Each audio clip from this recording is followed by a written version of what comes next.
Episode 3 The Pilot. The lie is real. Don't trust it. Not every black man is a deadbeat father. Just check the stats.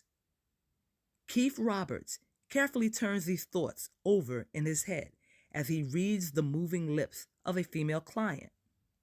The bearded lawyer brings a 16-ounce container of hot java to his mouth, but he is slow to drink. Mrs. Warren finally got her wish. The ratchet woman won. The father of her children was exactly where she wanted him. Mr. Warren had been arrested 5 days ago. The man was serving time behind bars while the interest on his child support payments inflated the amount. Keith inwardly shakes his head.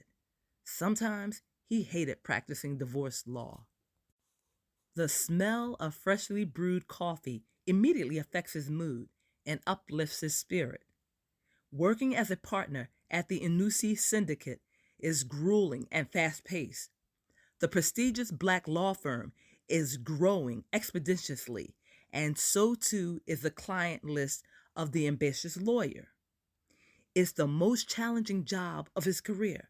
Undergraduate courses and law school could never truly prepare him for the real world of law. Mrs. Porter is seated across from Keith at a table near a huge window that overlooks the airline terminals. She is a stunning woman. Keith observes her closely. He appreciates the traditional pilot uniform with its iconic white cap. The international airport is busy. People flood in and out of its sliding doors at a constant pace. Commercial flights loaded with passengers taxi up and down the runways. Many of the travelers are headed to distant cities in and outside of the country. Keith refocuses his attention.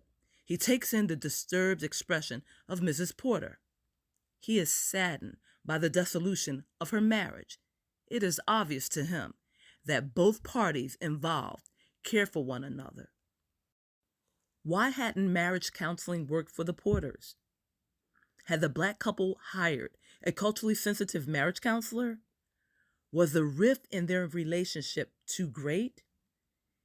Keith's eyes move to the window. He appreciates the blue skies and drifting clouds. The cargo planes are off to the side, which allow male and female workers to load and unload the aircrafts with packages, merchandise, goods, and so much more. As Keith takes a sip of his Americano, he patiently considers the statement of the black pilot facing him. Tamori Porter is a loving mother. She's an excellent provider. The female career woman is also a part of the growing trend. Keith attentively listens to the legal complaints of his client. "This isn't right. It's not fair," says the female captain. The edgy frustration in her voice is apparent. "I'm losing everything. My marriage, my children, my life. Where did I go wrong?" "Tamari, it's not you," Keith explains. A trace of empathy can be heard in his comments. "The judge ruled in your husband's favor because he is the child's primary caregiver. He takes them to school. He goes to all of their doctor's appointments." "But I make all of the money," she tries to argue. "He stays at home with the children while I work."